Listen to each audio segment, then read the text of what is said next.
السلام عليكم ورحمة الله وبركاته. أعوذ بالله من الشيطان الرجيم. بسم الله الرحمن الرحيم. இப்பொழுது நான் பெற்றோர்களின் முக்கியத்துவத்தை பற்றி பேச வந்துள்ளேன்.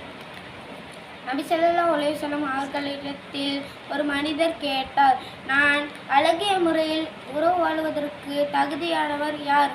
கேட்கும்பொழுது நபி ஸல்லல்லாஹு அலைஹி வஸல்லம் அவர்கள் கூறினார்கள், உம்முடைய தாய்.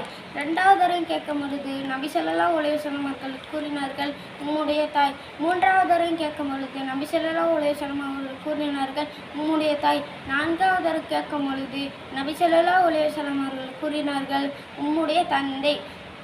அல்லாஹ் குர்ஆன் வசனத்தில் கூறுகிறான், ரப்பின் ஹன்ஹுமா கமா ரப்பயானி ஸகீரா.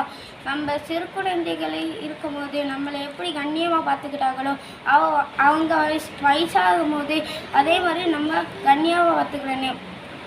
இதுலேருந்து நம்ம என்ன புரியணும்னா, அவங்கள கண்ணியப்படுத்தணும், அவங்களுக்கு மரியாதை கொடுக்கணும், பணிவரை செய்யணும். இதெல்லாம் நம்ம செஞ்சு நல்ல பிள்ளைகளாக இருந்து அவங்களுக்கு துவா செய்வோம். வாஹித் தவான் அனில் ஹம்துலில்லாஹி ரப்பில் ஆலமீன். அஸ்ஸலாமு அலைக்கும் வரஹ்மத்துல்லாஹி வபரகாத்துஹு.